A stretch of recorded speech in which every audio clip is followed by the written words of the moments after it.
Bonjour, bonsoir. 4 de denier.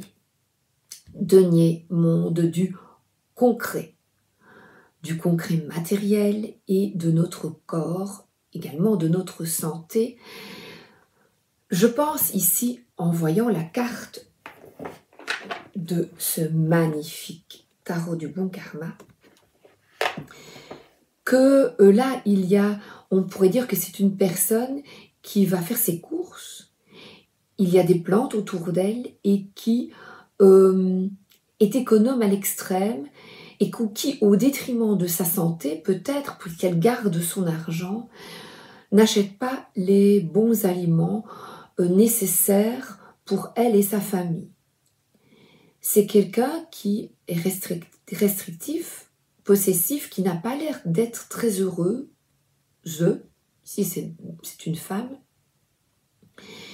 Et il y a une forme de possession, peut-être d'avarisme. Donc cette carte peut vous parler selon ce que vous ressentez. N'oubliez pas d'écouter votre intuition, d'écrire quand vous voyez la carte et de noter tout ce qui vous vient. Quelle est votre relation vis-à-vis de l'argent? Parce que ça peut être économe. Sur cette carte, on ne voit pas trop l'économie et pourtant, le 4, c'est la stabilité. Vous êtes dans une stabilité financière qui vous apporte un certain apaisement. Et quand vous avez une stabilité, n'oubliez pas que de donner, vous achetez des biens et n'oubliez pas de donner ce dont vous ne vous servez plus. C'est peut-être ça, elle en a 3 dans son sac et elle ne donne pas celui-là alors qu'avec 3, elle en a en suffisance. Les mots-clés, je les regarde, je les ai notés pour vous. Sécurité financière, bâtir sa richesse, donc là c'est positif parce que c'est un 4. Restriction et contrôle, ça peut être le budget, établir son budget. Attendez, je perds parce que j'avais noté pour vous. Tout garder, possession, préférer la stabilité, se restreindre pour économiser, et ça peut être une personnalité possessive, rétention de ce qu'elle a. C'est posséder quelque chose et ne pas donner à l'autre, ne pas partager.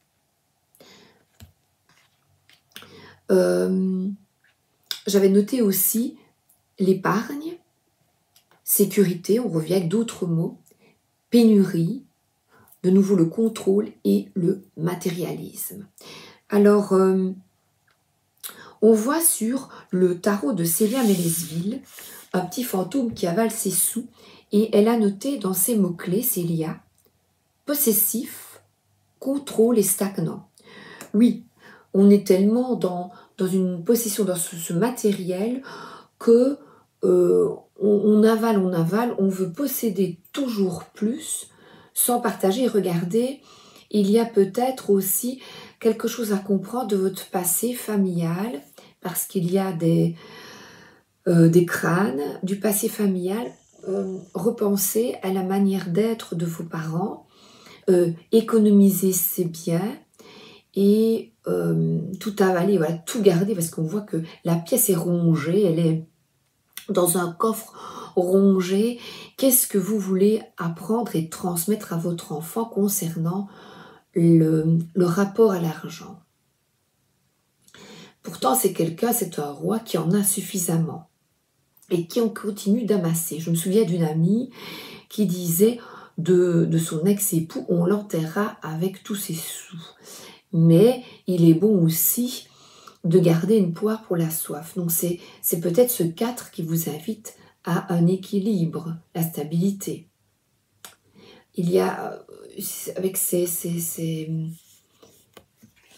chemin-là, c'est un chemin à suivre, de prendre soin aussi de ce que vous avez déjà au niveau matériel en termes de réparation et ne pas laisser aller ce que vous avez, vos acquis.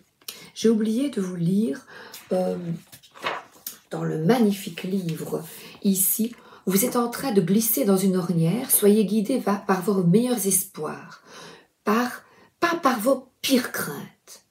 Utilisez plus librement votre temps, votre énergie et vos ressources. Si vous souhaitez amour et abondance dans votre vie, offrez-les.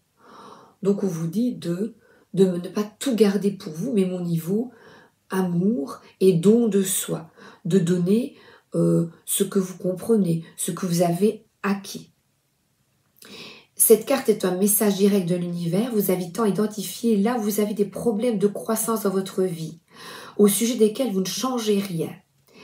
L'aversion du risque, la peur de l'inconnu, les questions de manque. Je vous parlais de famille dans le temps, nos parents, arrière-grands-parents, grands-parents ont manqué pendant la guerre, ont manqué d'argent et nous avons en nous leur manque, leurs incertitudes et leur souffrance, leur peur de manquer. À vous de vous évaluer et d'avoir une introspection face à cette peur de manquer. Un besoin de contrôler les choses peuvent nous maintenir dans des situations et dans des rôles que nous avons dépassés depuis longtemps. Il est temps de vous débarrasser de ces craintes et d'agir. Même si vous ne sentez pas suffisamment courageux, soyez plus audacieux que ce que vous ressentez. Donc voilà, c'est aussi, nous avons ici dans le tarot vintage, elle en parle. C'est vrai que cet homme a au-dessus, sur son chakra, là, ce chakra coronal, il est bloqué, complètement bloqué dans le milieu matériel. Il s'accroche à Denis comme s'il craignait de le perdre. Il porte un deuxième en équilibre sur la tête, bloquant sa connexion avec l'esprit. Deux autres sont sous ses pieds. L'homme est préoccupé par son argent aux dépens de tout le reste et ne peut pas bouger de crainte de perdre ce qu'il a, il est coincé. Alors qu'à nouveau, c'est basé sur le Rider-Waite Smith. Et c'est vrai que là, on voit que il est coincé. Coincé ne partage pas. Il n'a même pas pris le temps pour... voilà, il va... Travail de mettre ses lacets ou de s'acheter de belles chaussures, de nouvelles chaussures, parce que, on dirait même un manteau un peu, regardez, usé. C'est vraiment réévaluer votre rapport au matériel. Voilà. Je regarde, oui, et là il y a une ville derrière lui, au matériel, à l'endroit où vous habitez, ce que vous souhaitez changer, ce que vous souhaitez être et vivre. Là, c'est quelqu'un qui est concentré et qui possède, voilà, qui désire posséder. Dans mes notes, je vous suggère de prendre des notes aujourd'hui, de glaner par-ci, par-là.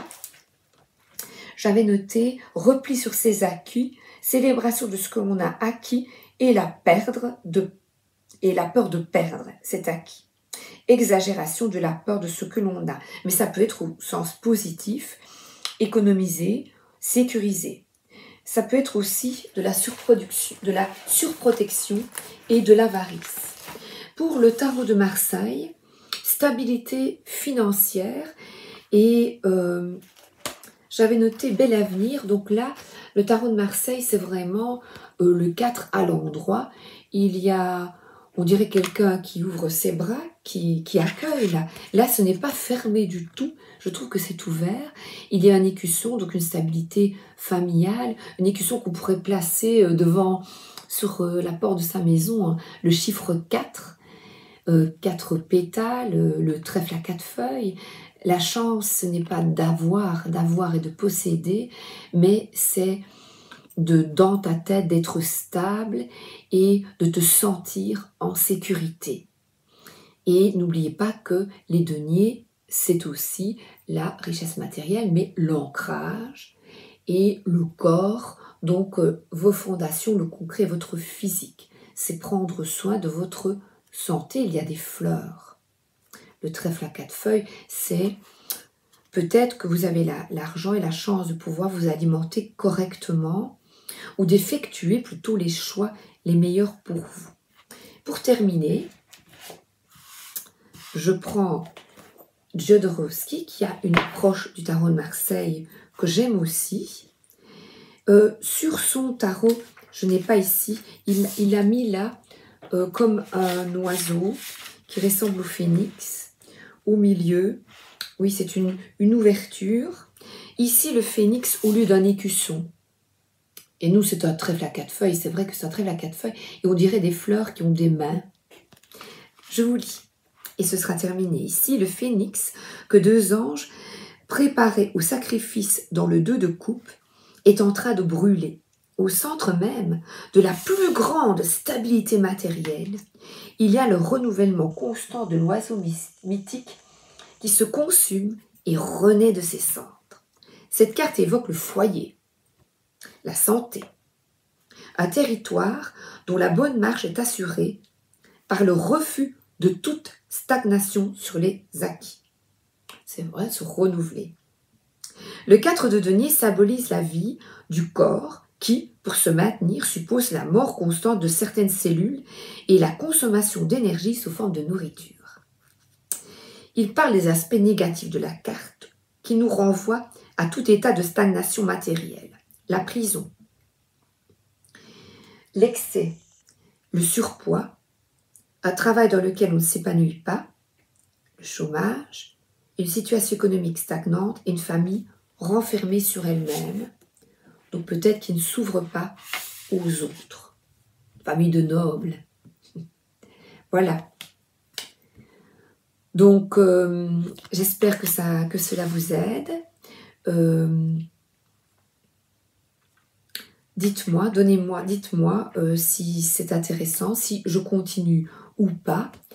Et ça m'intéresse de connaître votre avis, si c'est clair et si les explications vous aident dans votre apprentissage. Sinon, j'arrêterai évidemment. Je vous souhaite une excellente journée ou une excellente soirée. À bientôt!